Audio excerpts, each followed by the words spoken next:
pickle juice because it's time for the off. Yes, Off the Bench podcast, NRL Off the Bench podcast, coming to you again for yet another week. Do you know, boys, it's the last week of no football for something like 35 weeks. 35 weeks. Yeah. 35 weeks of constant football coming our way. Yeah. That's it. That's the last weekend. We have to put up with it. And, of course, we've got the Super Bowl, if anybody cares. I do like that football as well, but lots of football coming. So that's it. This is the last weekend. We had to suffer through that horrible watching of the news and rubbish like that. And some real football, because it's a World Cup year too. So some real football that actually requires two legs that can can kick a ball with both legs, both feet, both hands, both heads, both whatever you need. Soccer, spelled SOCCER. Soccer.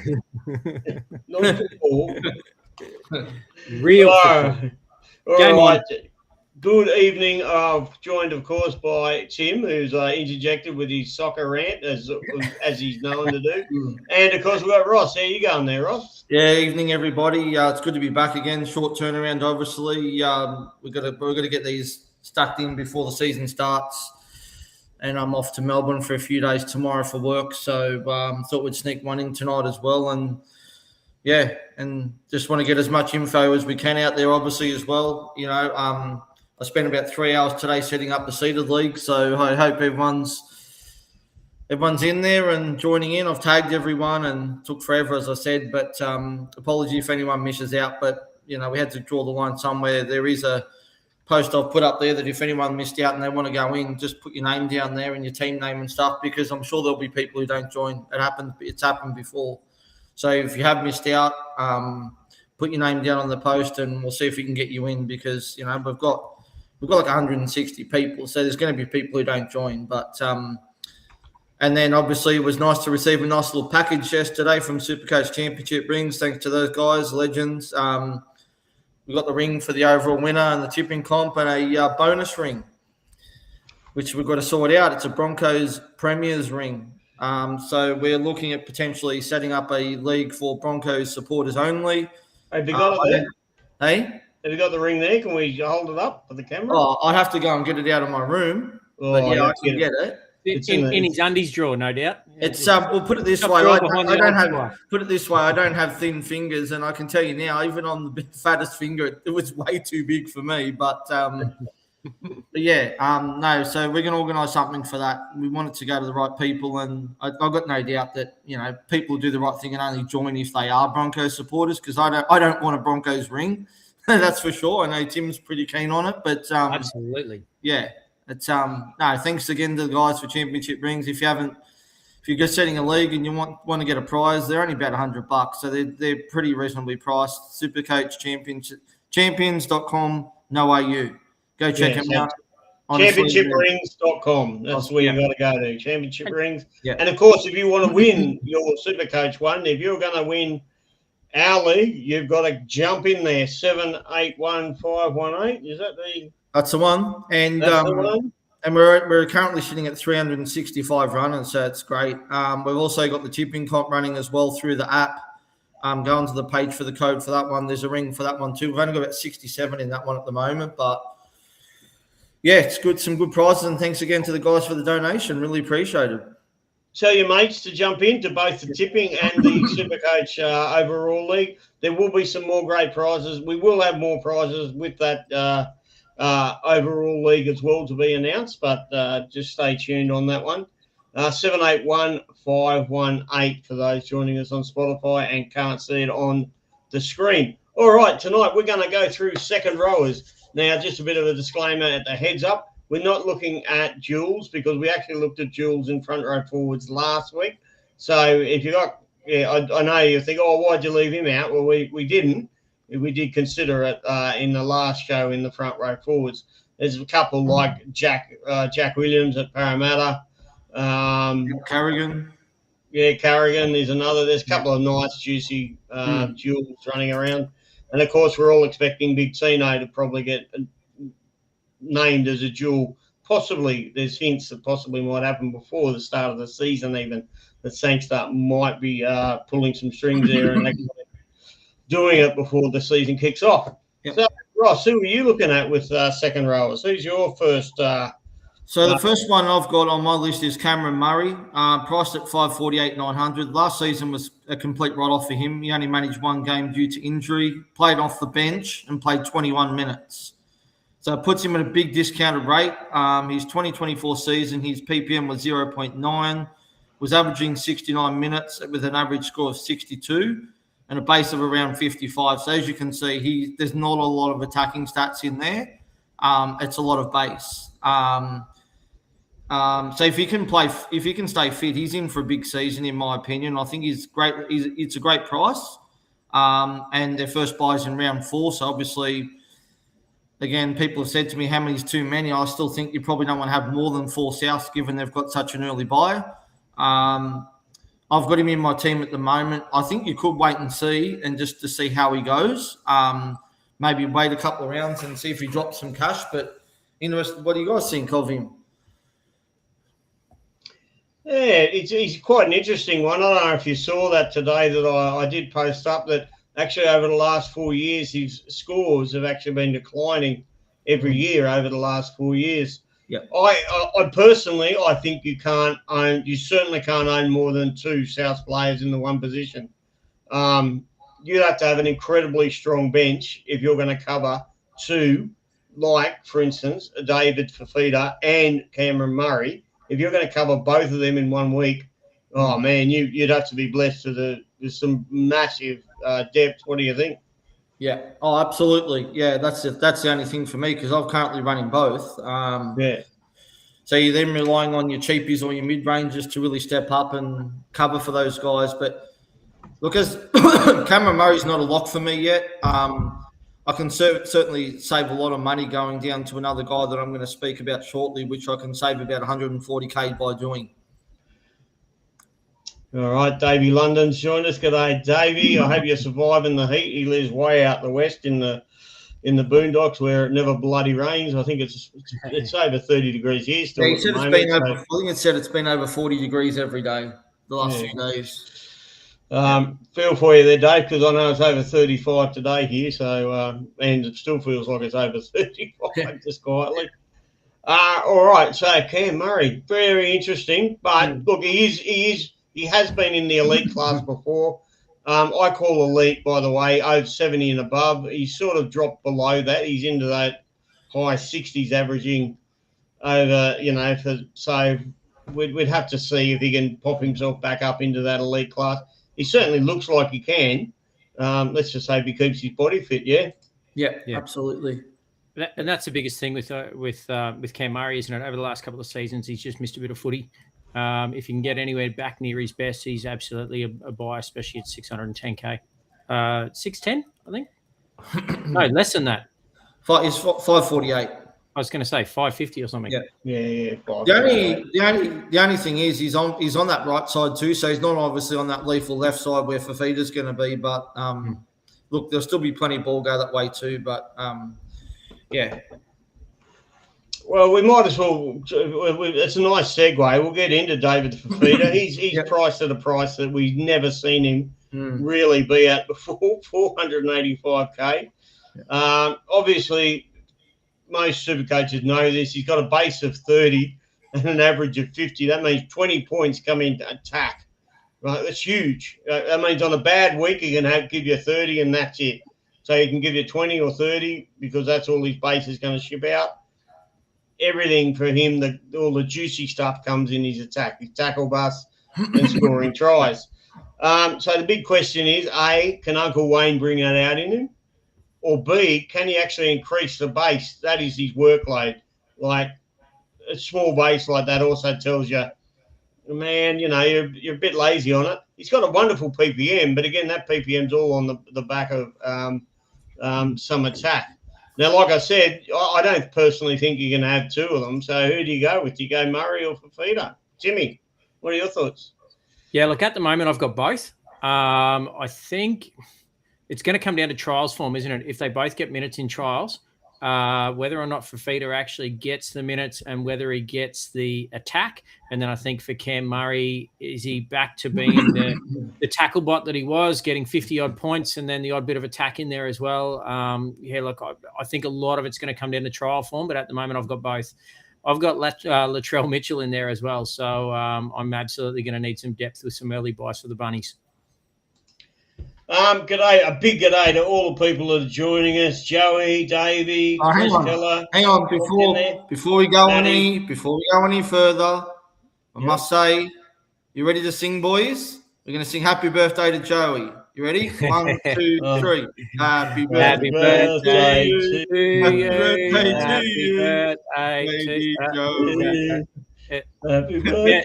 Is that the worst? Sorry, my internet's not real good. Yeah, I believe he's 45 today, boys. Joey. I did hear on the grapevine that Joey's 45 today, so he's not quite as old and wise as us. What did you say, 55? He is getting up there. 55? 55. Could have been a typo. 55, could have been 55. His beard's not quite as good as yours, Brad. So, but no, happy birthday, Joey. You're a bloody legend, mate. You're always on our show. You do the right thing by us, and you're in, and you talk about us on your show too, mate. So you're a great bloke to have around, and happy birthday, mate. I hope you had a cracking day with the family. All right, so a couple of thank you, and Joey, I can only endorse all of that. Happy birthday! I hope the children's book. If you don't know, he's got a children's book out as well. A man of many talents, not only a content creator but a children's book author. Go on to Amazon. He'll put the link up there in our comments. Go on to Amazon and go find that book. All right, so we've got Davey London reckons that Wayne is the Fafita whisperer. So he's obviously on the Fafita bandwagon. As I said, 485. He's in my team. I mean, he's one of the most highly owned players at the moment running around, and you can't really blame people. I think that left side is so good for South. Like that is just absolutely like lethal with Latrell there, Jai Gray sweeping around. You've got Cody there too. You've got AJ there too. Like I think he can improve on his base if he can get back to his best. I think he could be a serious keeper at the end. I mean, not saying he won't be, but I just think he could be one of those players who end up about 750, 800K by the end of the season. Who knows? Like it just really depends. Like. I'm sure Dave has full faith that Uncle Wayne's going to sort him out. But, look, I think he just needed out from the Titans. There was a lot of issues up there. He wasn't happy. And hopefully Wayne can get him to his best, where we know he can average around 70 or 80 points potentially. I think the big thing too is, in a way, he's actually got a bit to prove. Like he's been talking in the media and everything for the last couple of years about this coach and that coach, or someone doesn't like him, or he gets stuck on the right and wants to play on the left, or so there's a million reasons to explain why his form's been so down over the last 2 or 3 years.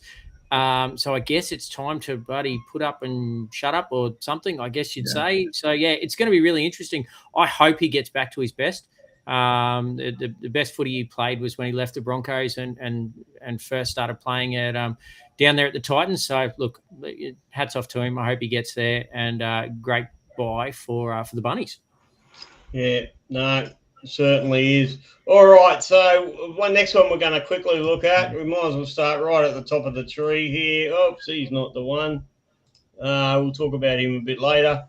Old Hudson Young. Hudson Young finished the year last year number 1. Numero uno was Hudson. I've had a look at his draw. It's a bit, I'm not sure. However, it's just getting him up here. It's really good podcasting there. 754K, awful lot. I think he's going to certainly have a bit of a drop. Not unless you think he can keep averaging 77, which is what he averaged last year. He has had some surgery in the off season and got his body right. He's got a base basically of 50 points and an average of 77. So his attack is even more than Fafita's. Like that's 27 points in attack and tackle bust and offloads him. It's just massive. All right, so he's not just a tackle bot, not just a good defender. He's also got a huge amount of attack. alongside a base which is already very high. On the benefit of it, Ricky plays him for 80 minutes every single week. He doesn't not play 80 minutes unless he's got a broken shoulder blade or something. So he's an 80-minute guy, the only one there at Canberra that is an 80-minute guy. Does he interest anybody at that price? Not for me. I don't know. It's so expensive, but he's such a good player. Like, I think we pretty much all owned him last year. And he scored a lot of tries as well. I'm just having a quick look now. So he's only 5.8% owned currently. So he's only about 3,800 teams. So he has, as you said, Brad, he's got a decent average, great brace. But I don't know if I can fork that much out for a second row. I mean, mind you, though, I'm forking out 850 for Payne Haas, but it's just a little bit different for me. I'm happy to pay the extra 100K and go Payne Haas with what we know we're going to get out of him. You know what I mean? So but I'm happy to wait and see if and hope that he drops in price. Maybe drop down to 650K or somewhere around there, and then maybe look at him if he starts to go really well. But look. I won't hold it against anyone who starts with him, but I just can't do it. Not at that price. Lionel just joined us. Lionel said unless Fafita has grown a spine or had a heart transplant, he won't be any different to what he's been in any other year. I suppose, that's I have that sort of same. I'm worried too, Lionel. And thank you for joining us. Great comment. Yeah, I just got no idea on. It scares me having him there, but it scares me not having him at that price. So that's why he's in. All right, so that was Hudson Young. Who's your next one, Rossco? Sorry. My next one's Dylan Lucas. So priced at 744, 700, base of around 56, averages 76 points, PPM of 0.98. Pretty much played 80 minutes every game last season. Was having a great season last year up until he got injured in round 19. Currently a massive pod at only 5.6% owned. First buy not till round 12. I think we pretty much all owned him last season up till he got injured. But again, he's one of those players I think you can just wait to see how he's going to go. Like, you know what you're going to get out of him. But my concern is what they're going to do with the halves, Brad, more than anything, because you got Dylan Brown going there, who is new to the club. And then in the other halves, we don't know if that's going to be Sandon Smith or if that's going to be Fletcher Sharp. We don't know. That's the thing. So I think it's one of those things that I think is just a wait and see for me, just to see how he links up with those halves first. But mind you, though, in saying that, they didn't exactly have the best halves last year and they changed them about 1,000 times too. So it may not matter. But again, similar price to Hudson Young, just too much for me to pay when there's so many good mid-range options in the second row this year. It's a real pity he's lost that dual. There's not many dual centres around this year come second rows, but that really hurts you. Would he have interested you, Timmy, if he had the dual still? Oh, I think so. I think if he had the dual, I think you'd find a place for him. There's a lot of guys down in centre wing that I've got at the moment that are pretty hexy. Going with 4-gun strategy down in centre wing right now. So, look, absolutely, I could go a sideways trade to something like a Dylan Lucas. But unfortunately for us, he's stuck up in second row, and that's where he's going to be this year. So, yeah, let's wait and see. All right, who's your next one? Me or Rossco? No, you. That's who I'm talking about. Super. Angus Crichton, good old Gus, sitting at 610K, has a break-even of 62. Look, if anyone, for all those that have played Supercoach, Angus Crichton has been around for a long time, has been an absolute weapon on that left-hand side. He has moved around a little bit over the last couple of years, even spent some time on the odd occasion in the middle. But, yeah, mostly if he gets back on that left-hand side, he is a bit of an attacking weapon for Roosters out there. Has 45 in base last season, still with his 62 average. Look, I haven't got him on my side at the moment, but he. Yeah, don't get distracted, Tim. He's frozen. I guess going through frozen. Frozen. Let it go. Am I back? No, you're all right. Yeah, good. Okay, Yeah. cool. I was going to start singing some bit of "Let It Go" or something, Frozen style. Yeah, look, Angus. So with the draw for the Roosters, they've got the Wars. Then Hang on, did Bunny. someone mention? Hang on a minute, Brad. Did someone mention the draw? Oh, I missed How it. did you That's all not right. have that ready to go? Come on. It'll come. Don't worry. It'll come. Yeah, righto. So anyway, so the Roosters, they've got the Wars in round 1, Bunnies, then Panthers, Manly. They've got that tricky bye in round 5 though, which we talked about last week.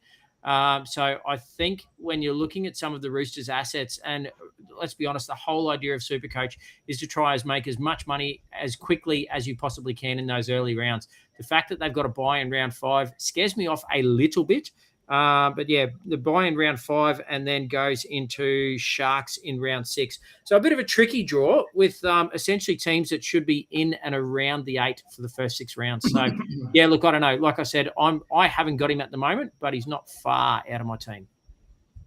Well, I tell you what, he's very high. Well, I think he's reasonably highly owned. On the minus side for me, I'm not sure if and some of our listeners might be able to have a thought on this, but Gus generally has been playing on the left-hand side. DCE just about exclusively swept right at Manly for the last 11 years, so I can't see him doing anything but going to the right-hand side of the Roosters. Does DCE swinging right instead of left, where Angus is lurking? Does that mean Sia Wong or somebody like that is going to get the benefit of DCE and not Angus? Is that a bit of a worry, Ross? I think so, for sure. Yeah. I think if Gus was definitely playing that right side and linking up with DCE, God, he'd be hard to leave out, for sure. But yeah, again, he'll be another player that I'm sure we'll all own at some stage before he buggers off at the end of the season to rugby. But yeah, I think that draw's not great either, is it? I mean, the base of 45, I think you said, Tim's not bad, but he does get a lot of attacking stats too. So if he's not, And let's be real, last season was absolutely a downer in comparison to where he normally is. He generally sits somewhere between sort of 70 and 80 average or pretty close to it. So, look, in the past, he has been an absolute cracker of a Supercoach player on that left-hand side for the Roosters. But at the moment, I think if he just had a few too many niggles and injuries and things like that over the last 18 months. So, at the moment, I want to see a fit Angus. If we get a fit Angus, then absolutely I'll be all over him at 6'10". Let's be fair, Dinker. What he had was too many bloody mushrooms, mate. I was going to say, what about the mushroom? What about if you did? I wasn't going there. Let's be honest. Half of his issues are probably upstairs over the last couple of years. But yeah, let's wait and see. He's never been any good since the mushrooms. He's although look, he did come back last year, and towards the back end, he did have a good one. He was certainly getting there. All right, so the next player we will have a look at, I might have a stab at one now. Let me have a look. Oh, my God, we've got this big fella. Tino Fa'abulababa. I can never pronounce it. Can someone pronounce it? Just say Tino. Tino, it's easier. Tino. Just say Tino. All right, we've got big Tino. Look, he is just about one of the most owned, and probably should be. Only 687. When you say only, look, he's got a base of 51, an average of 70. That's one of the highest basing players there is, right? His motor is incredible, workload. You're a short of 50 points every single week. So based on that, the 687 is probably a little bit undervalued, but like, what's he going to go up to? 750 max. So it's not like he's hugely undervalued, but he is. This is about as cheap as you're really going to get him. I think that's my personal opinion. We don't know what the Titans are going to look like, but I can tell you one thing about the Titans. Now that they've lost Jamin Jolliffe, they're even slimmer in the middle rotation. And for sure, he will go into the middles, possibly even start front row forward come round one. And there is a big rumour around that Sanks is going to pull his little tricks out of his bag, and he's going to announce a duel on Tino prior to the start of the season. But we yet to see that or get confirmation. But Tino, anybody interested? Yeah, it's interesting, isn't it? Obviously, if he gets that dual position, it'd be very handy. I for sure do think that he'll probably will play front row with most likely Chris Randall starting at lock or something along those lines. He's such a good player. His base is great, like you said, Brad. Sorry. Yeah, far out. But the thing is, his PPM is pretty good too, right, Brad? I'm pretty sure he is. Yeah, absolutely. So if obviously he plays in the front row, he's not going to get 80 minutes. So I don't know. It's a tough one for me, but it's a decent price. You'd be if I could maybe find the cash to go from Cam Murray up to him. I mean, dual position, as we know, is very, very vital in Supercoach. So if he does get that, I think the same thing they're talking about doing with Sandon Smith on another note, that if he starts in the halves for the Knights, he's going to get dual position too before round one. But definitely one I'm looking at. But I'm not sure. He was obviously had a few injury games last season too, but he's definitely up there as a Supercoach gun. There's no doubt about that. All right, Marty's just told us that all duels depend on Sangster's team setup. You could be right. Yeah. Look, let's be real, Tino. If he does get the dual position, it would not surprise me if he becomes the most owned player in Supercoach this year. I think to kick off for round one, that would not surprise me in the slightest. If you got the dual flexibility, you can flick him back and forwards with guys like Jack Williams, Toby Couchman, some of those boys that we talked about last week. It's going to be very, very handy. I can see he'll be in a very similar situation to Paddy Carrigan. Starts, or he's got second row, but you can flick him back and forwards. And I think similar, might wear 13 on the back, but basically plays like a 10 or an 8. We'll get the minutes. Tino's obviously got the attack as well. The guy loves a meat pie. Look, absolutely. I don't have him at the moment. And to be honest, it's probably not from wanting. Looking at the stats and having a bit more of a think about it, I think I'd probably prefer him in second row than one of my guns in centre wing. So maybe it's a second row upgrade and a centre wing downgrade. Yeah, I do own him. I can't look the PPM of 1.21. Yeah. As everyone knows, I love a good PPM, and he's got the best in the game, the best in second rowers anyway. So he's top of the tree as far as what PPM goes. And I personally think we're not going to see him at that price. I think he's probably a little bit underdone. I think that's Bergs coming on. That has to be Bergs. It's got to be Bergs. I tell you, he's loving Tino's mullet. And reckons he should be in the team alone. Is that because you've still got your red flowing locks of mullet there, Bergs? Are you still rocking that? I think we'll have to get the mullet man on during the season at some stage. I'm sure we will. Tino does love a haircut, so I reckon I'd bet my left nut on the fact that his hair doesn't look like that come round one. All right. Who wants to hit up with the next one? Yeah, I'll go next one. So my next one that I've got is Jermaine McEwen, priced at 407,700. In the 80-minute games he played last season, which was about 5 or 6 after Dylan Lucas got injured. He had a base of around about my bad. In the 80-minute games, his base was 56.6, average of 42 for the season. However, his average in 80-minute games was just under 60 with a PPM of 0.83. Obviously, with KPP gone to the Tigers, there's an edge spot opened up, which we expect him to get and play 80 minutes on that edge with the first buy, obviously, at round 12, same as Dylan Lucas. So I think he's a great price. Again, all depends on how those combinations go with the halves as well. Whatever happened to young Thomas Cant there at Newcastle? Well, yeah, he's been. I don't know. Someone spoke about him the other day on a podcast I was listening to. I don't know what's going on. Maybe he's on the outer. I don't know. Like wasn't he a bit of a PPM gun too when he was coming off the bench? Yeah. Yeah. If anybody knows, let us know. Thomas Cant. We might have to hit Kyle London up on that one, being a Newcastle supporter, and see if he can enlighten any light on that one. Yeah, he normally has the a good oil there on Newcastle players. Yeah, that's for sure. And it's quite interesting. I will mention this one. It's a bit of a segue, but Kai Pearce-Paul, for those that don't know, has landed at the Tigers this year. He's secured, obviously, he will secure an edge spot there. Look, he's got a base himself of 50, which I didn't expect his base to be that high, but he did always play 80-minute games, averages 62. So his creativity is not quite as high as, say, a David Fafita or something, but his base is quite reasonable. And that is his problem. His PPM is down at 0.78, which is a little bit low. However, will Benji bring out the best in him? Well, you're the Tigers man, Ross. Is Kai Pearce-Ball, should you be considering him for round 4 or just sleep on him for a bit? Well, I think I would sit on him because they've got a bye round 1 as well. So you can have you can wait. It's a bit of a wait and see for me just to see how he goes. I don't know how Tigers are going to go this year. I really don't. I honestly have absolutely zero idea. I don't like to get my hopes up anymore. So haven't really had that for about 10 years now or something. So yeah, look, I think it's a great signing for the club.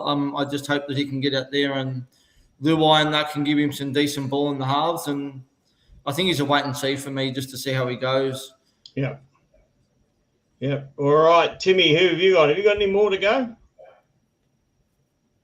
Yeah, mate. Isaiah Yeo, priced at 610,100, BE of 62. Look, his base last year was down a little bit at 50 with a 62 average. Now, Isaiah Yeo is another bloke that in the past you can pretty much set and forget for 70 to 80 points a game and then the occasional upside as well.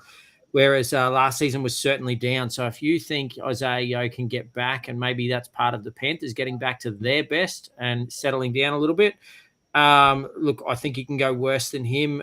It's interesting having a look through some of these guys now that we're talking about them. I'm sort of, I guess, coming back to your strategy a little bit more, Brad. You were saying before that you've sort of got more guns in your second row, whereas I've gone down heavy in center wing and now starting to second guess that. I didn't realize some of these guys are quite as low as they are. There's a lot of fallen guns sitting around that 6'10" that just had off seasons last year, generally because of injuries. So look, if guys like Angus Crichton, Isaiah Yeo can get back, even Britton Nickera priced at a 579, which is another one I'll talk about shortly. But look, these guys are absolute guns that can knock out a solid 70 to 80 on a regular basis, and they're sitting down priced at 55 to 60 odd average. So it's a little bit interesting. But yeah, anyway, Isaiah Yeo, like I said, their draw, they've got the Broncos, Sharks, Roosters, then go Para, Melbourne, Dogs. So certainly not an easy draw, but everything goes through Isaiah Yeo. Isaiah Yeo plays as that extra half, extra 5'8", call it what you will. He wears 13 on his back, but I'm sure he's a buddy 6.5 foot tall, number 7. He just gets his hands on the ball regularly. He likes to run from cut through the lines. Look, the guy's amazing. I've had him pretty much every year that I've played Supercoach. So yeah, at 610, I think he's actually really good value and well unders. I think the biggest by the way, Mr. FPL, I don't know what. Does anybody know what FPL is? Football. Fantasy Premier League. Oh, Fantasy Premier League. There you go. Fantasy Premier League. Yeah. That's that soccer game that we love some real football, gentlemen. Some real football. Fantasy Premier League. All right. So, Mr. Fantasy Premier League for life, he said he'll take your left nut bet. $50. You must really want your testicle there, Timmy. In this day and age, mate, you don't know, do you? So could be a he, could be a she. You just don't know these days. But yeah, absolutely. I can't remember what I was putting it on, but I reckon if I said I'll bet my left nut on it, then it was probably a safe bet. That's by the way, he's got a question there for you, Rossco. You want to answer that one?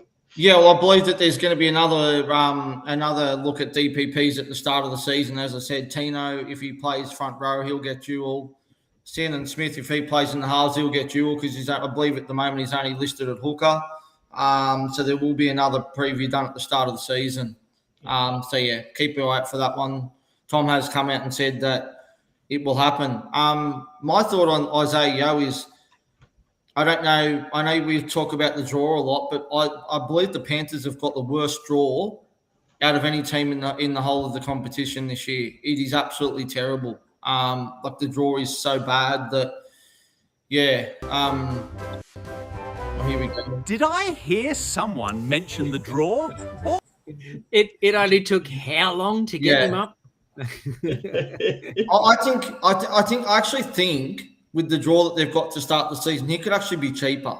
I think you could just sit there and he could end up being 550, 500K, 4 or 5 games in or something. You could pick him up even cheaper. Once the draw starts to get a bit better, you're probably going to want to own him. But I just think, yes, he's cheap, but that draw is just, like I said, it's horrible.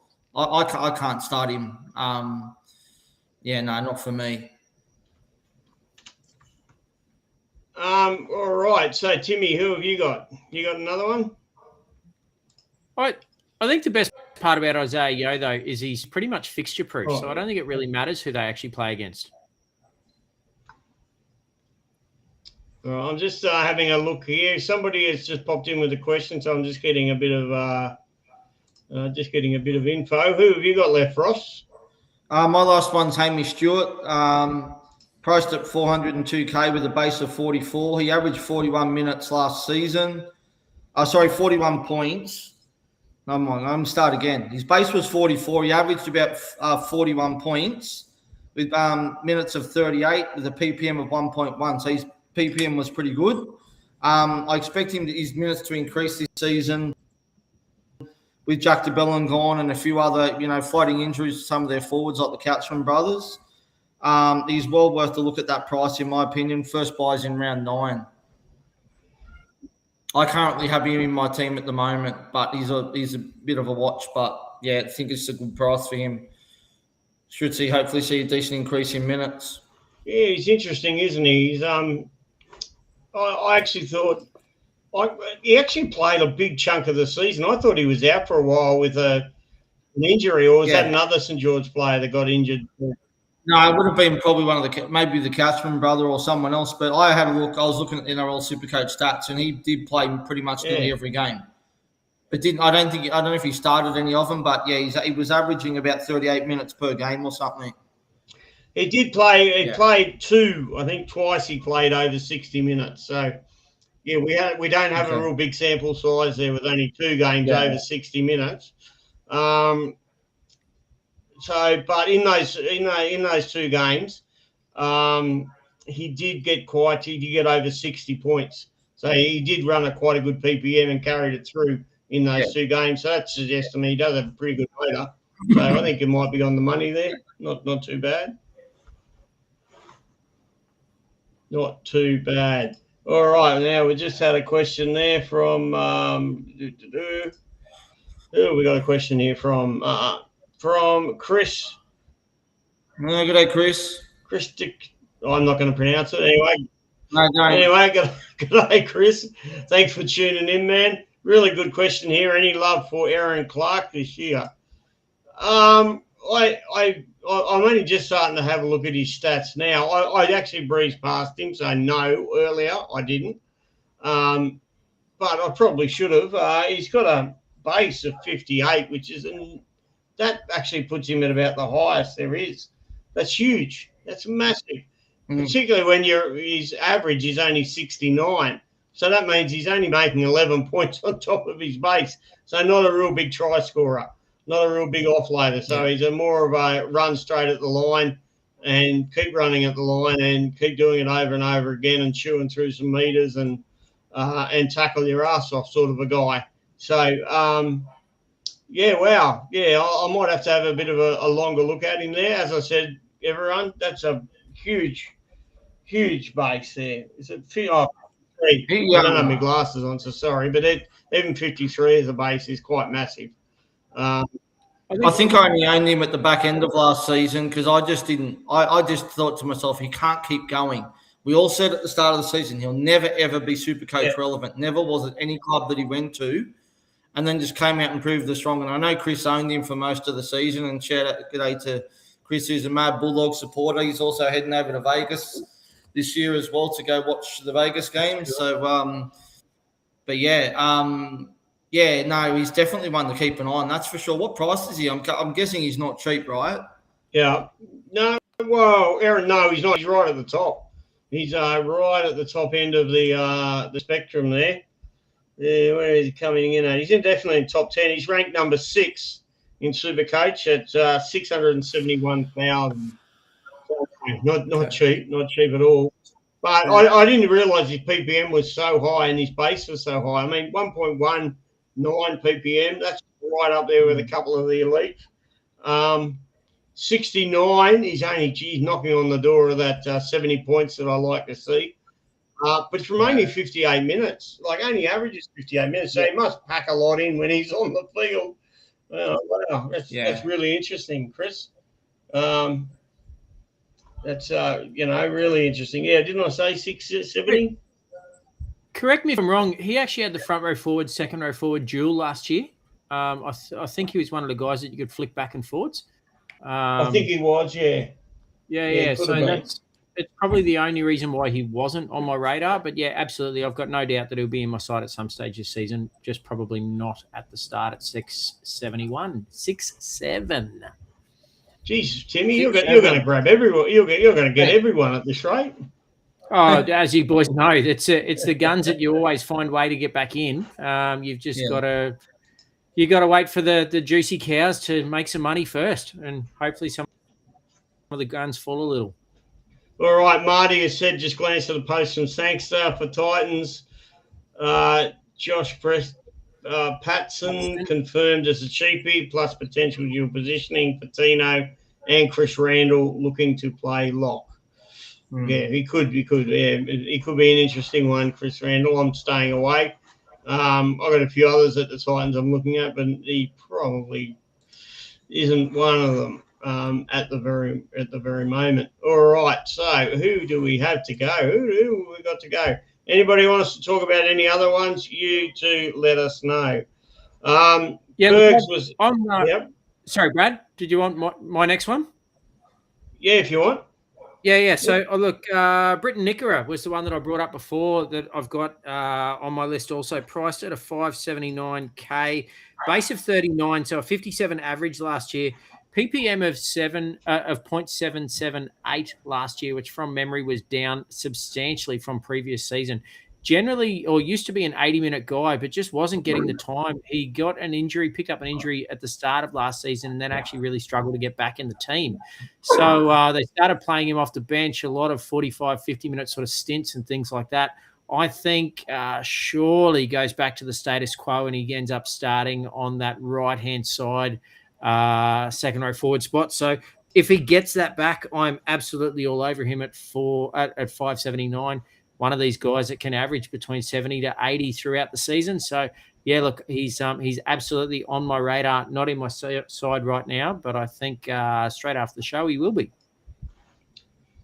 I'll just add one name to that, and this is where the problem starts for me, and that's one Braden Trindle, because he's just such a hog. And when Nico gets that short ball, when Nico gives that short ball to Nikora, he's one of the best hole runners I've ever seen in Nikora. There's no doubt about that. But as we've seen with Trindle, he likes to play both sides of the field. He just loves to run across the field and just do whatever. You know what I mean? But yeah, I think he's one of those players that we'll probably own because he's so cheap, but I think he's just a wait and see for me, just to see how those combinations go first with the halves. Yeah. I think the Sharks started to work it out in the latter part of the season, though. I think it went from Trindle's team to Nico's team. I think that last 5 or 6 weeks of the comp, I think the way that they played footy just seemed to change.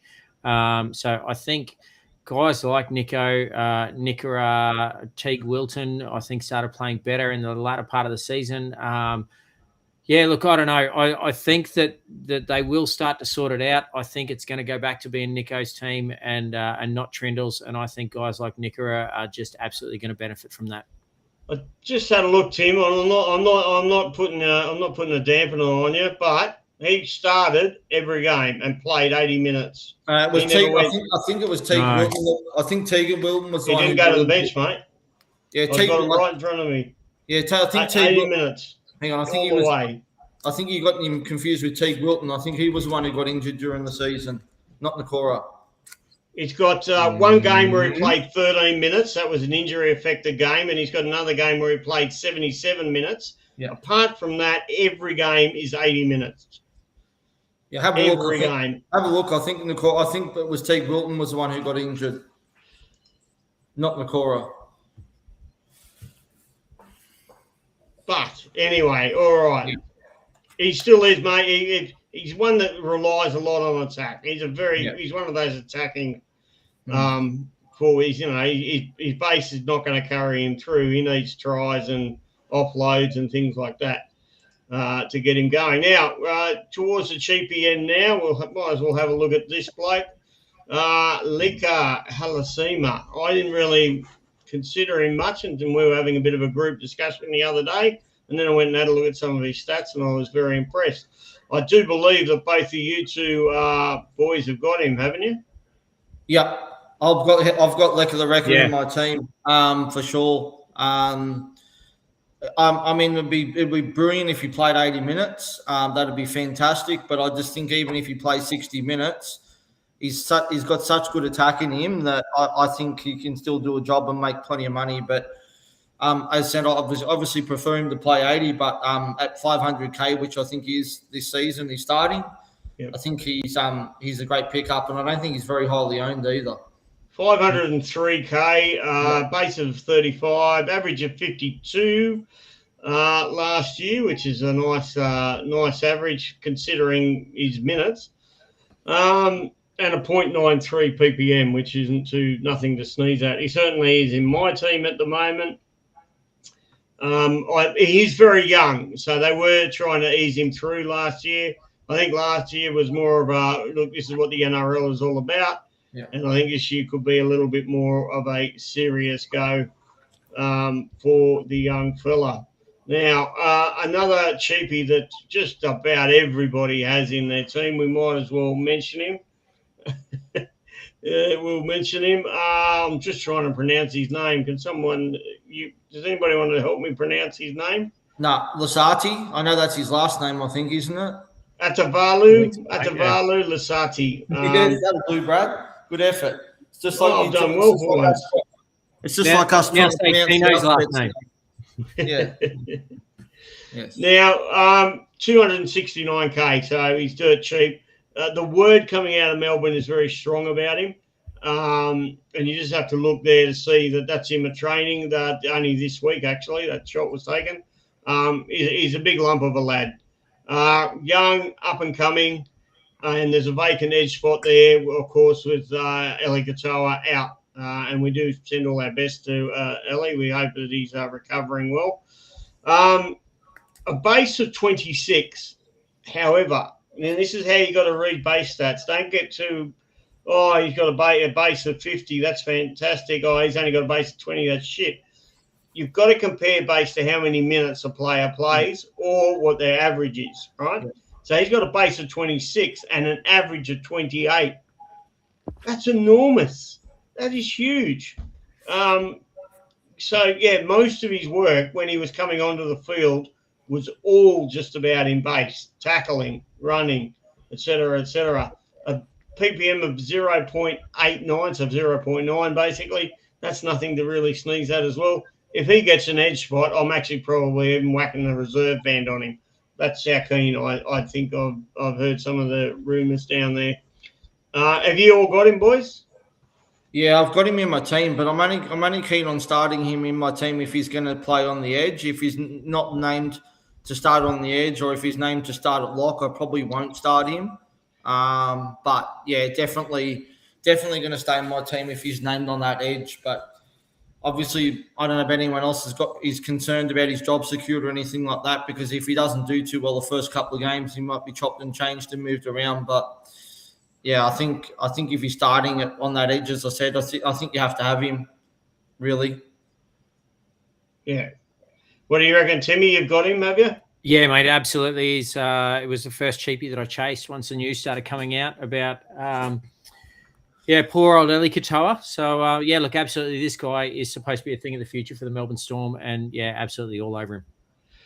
They do have a few more, and I'll mention them very quickly. And this is a big shout out again to Bergs. He did ask this question earlier on our socials. He did say any love for Joe Chan. In short, no. Particular if Lasati gets it, then probably no. Joe Chan, 309,000. If he does start, I probably do have love for him. PPM, though, of 0.64, very low PPM, really for a young bloke that you were hoping was going to make their mark. So Joe Chan is also interesting. And the last one down there, and I don't know if Rossco, you've heard much, you're their newsman, Cooper Bye. Now, is he going to the Storm or is the Titans managing to hold on to him? What the hell's happening with Cooper Bye? Because if he goes down to Melbourne, he's only 18 though, but he could well be a big one to watch out for down there. Yeah, there's Bellamy's very heavily investing in him, and obviously he's the son of the former Melbourne Storm legend Marcus Bye as well. There is some rumours that they're going to be chasing him pretty heavy, but there's also rumours that they're chasing Tino as well. So, God, if the Titans lost both of them, that won't be great for the club. But he's currently in my team at the moment. I guess, again, that's another one of those things where trolls are going to be a wait and see just to see how he goes and assess it from there. But from what all I've heard, he's pretty much a gun. I haven't seen his stats in Q Cup or whatever. It might be something we look at, but he's in there at the moment. There's a good chance that he's going to start on that bench, and at bottom dollar pretty much. There could be some money there to be made too. Look, he just on his Q Cup last year, he made 7 appearances for round about 60 odd points, Supercoach points. Once you transcribe them over, and he scored 5 tries in 7 appearances. How many minutes was he playing? Well, that's it. I didn't really get that out. That info from Q Cup, right? Yeah. No, he had a Cooper Bye. He had a PPM there of 1.24, right? Sorry, that PPM was for the one game of NRL which he did play last year. Played 29 minutes at a PPM of 1.24. So obviously he's turned 19 now, so he'll get a bit more time, you would think. I don't think both cheapies will be on the bench. Like I can't see a world where they will pick both Bye as well as that Palestine or whatever his name was. So I can't see them both being there. But yeah, I guess it's just going to come down to the trials and stuff like that. They've said that now. Chris has just said not sure he'll play in the trials. He was in a car accident yesterday. Yes, that was all over the NRL gossip mongers. But they've come out today, Melbourne, and said the car accident was nothing. Yeah, they said that there's no problem. He'll be fine. Yeah. Was it Melbourne or the Titans or one of them? Whoever. Yeah. I keep getting confused about where he's going to, but they did come out. Well, it's probably because you're looking at the bloke on the screen with the Storm jersey on as well, singlet or whatever. It is that. But yes, no, the Titans came out and said that he should be fairly fine there for that one. All right, who haven't we spoken about, boys? Brad, just really quickly, when we were talking before about Britton Nickera, when you were saying he played 80 minutes in every game or close to it, I thought that something didn't quite seem right. So I'm on one of the other stats side at the moment. So round 20, 13 minutes, 22, 80 minutes, 23, 77. Then he went 28, 32, 33. So he did finish the season right down on minutes, which obviously did affect his scores in the long run. And that's more what I was concerned about. I'm not sure what you're looking at there. I don't because I'm on Supercoach stats. I've got these 2025 stats right in front of me. His third last game was 13 minutes, yes. His second last game back to 80, then 77 minutes, and then didn't play the rest of the year from 24 onwards. So I'm not sure what you're looking at. That's his 2025 stats. I think this is including finals. So it's got 28, 29, 30. So that would include their semi-finals, quarterfinals, whatever the hell you want to call it. So but anyway, long story short, he did finish the season on the bench and coming off. So, but interesting. If he can get back to 80 minutes and lock down that role, then at 579, I think it's a decent thing. All right, boys, I'm going to lay, well, I don't know if you've got any smokies or any wild ones that we haven't spoken about. I do have a pretty wild one here for you. Kurt Donahue.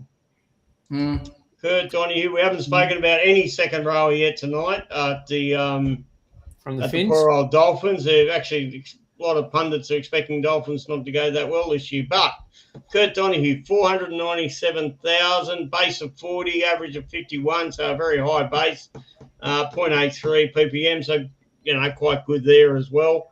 The interesting bit to me is, though, he started 4 or 5 times at hooker last year. Now, JMK, of course, is out with an injury till at least round 5, they're assuming, right?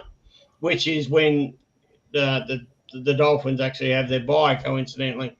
Or round 6, actually, they have their bye. Now, when in those 4 or 5 times that he started at hooker, he averaged 70. I know, because he was in my team. I had him for most of last season. So, Kurt Donahue. Definitely worth a watch, but he doesn't get the dual position this year, though, either. Well, he will get the dual position come round 6 when they make the next lot of changes, won't he? Yeah, but will he start hooker? Because didn't they buy another hooker? I'm sure that there was another hooker that the Dolphins bought this season. I'm just trying to remember who it was. I'm just see if I can find it. Well, it won't be Max Plath, right? No, Brad Schneider. But can you really call him a hooker? But he's there now from the Panthers. Yeah, no, that's not a hooker. Well, he's listed halfback hooker. He'd be the tallest hooker I've ever seen on the field. Well, he's there. He's there anyway. So, yeah. The hookers are normally just like I'm shaped like a lock, and Timmy is shaped a bit like a halfback, and you're probably more shaped more like a hooker than what Brad Snyder is, Rossco. Shit. I'm just saying, look, as I said, he was great last year. It's an interesting one. Timmy? So he actually started last season or the season before, in a as the preferred hooker for the team and then squeezed into the number 13 as he got a little bit larger. So he actually got injured 2 seasons ago when I think it was pre-season, just before the season kicked off, got injured in one of their last trial games. And then that's when Max Plath came on the scene. So Donahue was actually the preferred number 9, and then Plath started, and then the rest is history. So both of those boys have bulked up. I think they both probably have a decent crack at the number 13 shirt when they're both fully fit. So, look, let's be honest. I think both of those blokes could probably play 3 or 4 positions. So it will be interesting to see when they take the field where they actually play. I've got no doubt that both of those boys will end up with dual position. It just depends on what bloody positions they end up spending more time playing. All right, now. Yep. Hi, Brad. I was just going to quickly say, I think Max Plath's missing a fair few of the first few games as well through injury as well. I think I read as well. So no, Max Plath is no certainty to start. Yeah. That's why the relevance of Donahue. Yeah, that's why I was looking at him. But I certainly will have a very keen eye, because if he does start hooker, he'd be in my team round 1. Now, Chris has said, is everyone running McInnes 2.0 in Jesse Cole-Hewan? We did discuss him. I think he's in all our teams. We did discuss him last week. He does have a dual second row, front row forward. I've got him in my – actually, no, he's in my second row at the moment. Where have you boys got him? I actually don't have him. I had to squeeze the cash and had a slight downgrade there. I think he was about 50 or 60K more than Lasardi. So, I went that way. But like I said, it's still early days. I'm going to have cash coming out of my centre wings into my front row, into my second row. Sorry. Chris, he's definitely in my second row, and probably will have a reserve band on him. He'll be one of the starting options I'll have. All right. I think it's just going to be really interesting, because it looks as though second row seems to be the spot where a lot of the cheapies are going to come from. The guys between sort of 200 and 350K, I guess. So, yeah, I don't know. Like, do you have the kahunas to start 4 or 5 of those guys, or do you just load up in second row? It's a really tough choice because at the moment, like, even going down from guys like Helam Lukey's 405K, you've got Paxton at 275, Lasardi at 269, Bai at 235. So you can't fit them all in. And at the moment, I've got Tommy Flegler sitting up there at 346, which is about the same price of what Colquhoun is. And I'd probably prefer to have Tom Flegler at the moment. Interesting. Have you got Colquhoun, Ross? I do, yeah. Yeah, he's in my team. Yeah, I've got him in there. I think I've got him sitting up in my bench on the front row at the moment. So, yeah, he's in my team. As I said, McInnes is probably going to be out for maybe towards half the season.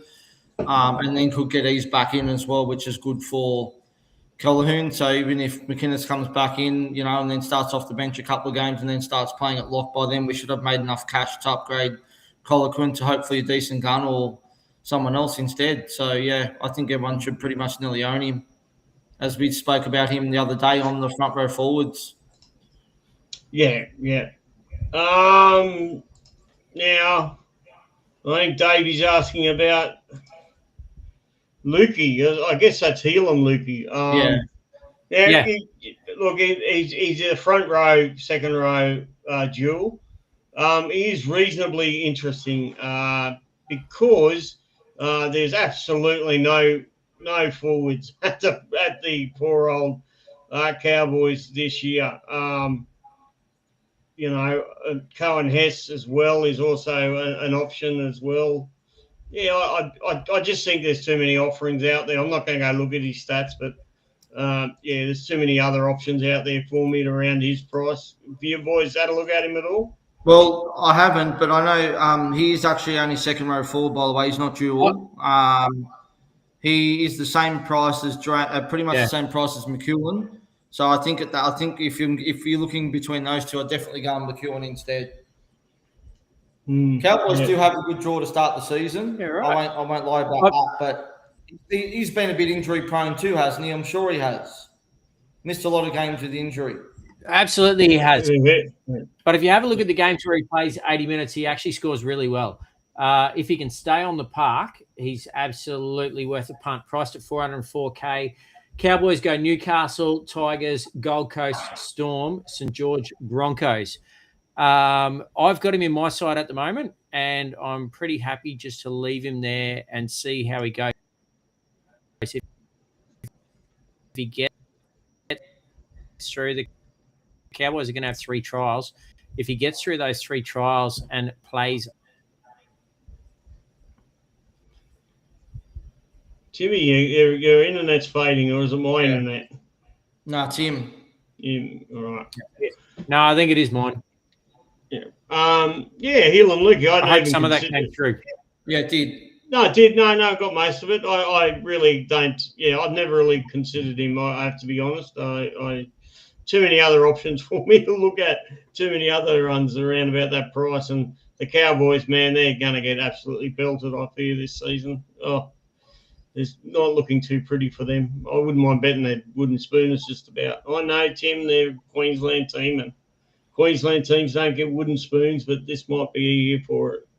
Look, I'll be absolutely honest. I really thought Cowboys were going to finish down the bottom of the table last year. I think even in our preseason show, I tipped them for the spoon or there or thereabouts. But look at how well they started last year. I don't know. The Cowboys just do it. They go up north. They've for their home games they might as well be 10 million people bloody flood that Townsville Stadium, and they just get the home wins. So it's a tough place to travel for a lot of the teams, and I'm sure as the NRL continues to expand, it's going to continue to be a tough place to travel. The humidity and everything else that they've got to contend with at the start of the season. So, look, they've got, even looking at their draw, so they've only got 2 home games in the first 6 at Queensland Country Bank. So 2 in 6, but they've got 4 in 8. So while it's still bloody hot up there, they've got 4 in the first 8 rounds. So that's probably going to help them a little bit. Did I hear someone mention the draw? I'll just say one thing on that. They obviously don't pay the NRL off as well as what the Broncos do, because I'm pretty sure they don't leave Queensland for the first 6 rounds. So, Timmy. So they've got, as in the Bronx don't leave Queensland. Yeah. Yeah. No comment. No comment. Yeah, exactly.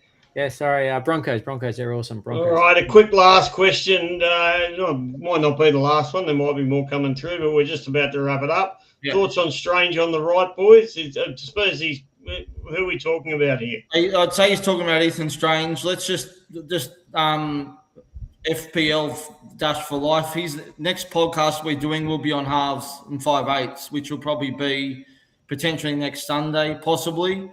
So that we'll talk about them, because there's a lot to talk about with those halves position, a lot of cheapies to discuss and stuff. So, well, Strange must be going into the centres at Canberra, is he? No, Ethan Strange is in the halves. Isn't Sanders in the halves? Strange and Sanders. Yeah, it'd be the 2 Ethans, won't it? Yeah. Okay. Yep. Don't forget, what's his name's gone to Manly now, Fogarty. Yeah. So we'll talk about him next podcast. All right. Any other thoughts on any other second row forwards, boys, that we haven't mentioned? God, we've mentioned a few. Look, boys, I think just to put things in perspective, I guess to give our opinions, because we've obviously given a lot of stats and such tonight. Who is currently in our second row? For me personally, I've got Cam Murray, Jermaine Hopgood, Helam Lukey as my 3 starters. Then I go Palston, Lasardi, and Bai. I will tell you, though, that I do happen to have David Fafita down in my flex position currently. Ugh. Jeez, I just threw up then. Sorry. Yeah, I wouldn't have him in flex, but that's only me. It's only early. He's there. Yeah. I've got Tino, Crichton, McEwen, Halasima, Colquhoun, and Lasati. Cameron Murray, Halasima, Fafita, Stewart, Lasardi, and Cooper Bai. Yeah. But one of them I'll probably change either Hamish Stewart or Cam Murray, probably to McEwen potentially. If I go Murray to McEwen, I can bank about 140k by doing that. Yep. No, not bad. All right, folks. Well, that's just about it. We might wrap it up at that tonight. We're going just over an hour, so that's, I think, more than enough food for thought. We will be throwing this up on to Spotify. We're a bit late with last week's, but that's okay. We'll get it on there. Oh, geez, we've got another question. Mr. Fantasy Football League. Stewart, Lukey, or McEwen? Pick one. Well, I'd be picking the one who we know is definitely going to play 80 and going to stay on the park, and that's probably McEwen for me. I'll just keep it simple. Yeah, I'll go Stewart. It's funny because I've got Lukey, so we're no help at all. Yeah, look, that is a tough one because they're all priced at the same, aren't they? Oh, yeah, they are. Yeah, they are pretty much the same. Yeah, they are pretty much. But mine's definitely Stewart has a better PPM. So being a PPM beast, I always love a good PPM, and I'd definitely be going on. Old Hamish, and that they need all the help they can get there, St George this year. Sorry, St George. The Dargans that are going to be the March premiers again, or what? They'll be battling out down the bottom end, but anyway. All right, anything else tonight, Timmy? No, that's about it for me, boys. It's good to crunch the numbers, and it's always good to listen to podcasts and have a bit of a think because, look, even just the 3 of us tonight have got sort of very different thoughts and ideas. And, so absolutely, people, do your homework. That's what pre-season's for. No different to being an NRL player, I guess, and coaches will be sitting down looking at different teams and coming up with different game plans and such. So, do your homework, get as much information as you can, and by all means, come up with your own theories. Rossco, anything for you? No, that's it for me. Thanks again, everyone, for tuning in. Thank you, everyone who wrote in, Chris, Christian, and everyone else, Marty, Dave. Thanks, everyone else who jumped on, and Bergs, boys. It's good to be back. Just good to be back talking footy. This is what we love to do. As I said, we love our other Supercoach formats, but this is the number one format and always will be. No, I do enjoy it. Its vagrancies and its weird twists and turns. And all right, so don't forget, everybody, the overall code 781518. Jump in. There's some great prizes on offer. We also have a league which we will set up, and you will see some literature come out around it for the next 4 weeks about it. If you're a Broncos fan, to get that Broncos Supercoach ring. It's a huge ring. It's massive. We'll show you a photograph of it. And there'll be a special overall league just for that one. Yeah, Ross? Yep. Yeah, All right. yeah, absolutely. Right. I'll be onto that in the next couple of days. So, being the Broncos member that I am, it will there will be some details. I'm just trying to iron it out. All right, folks. Thank you very much for tuning in. As always, love the work. Like, share,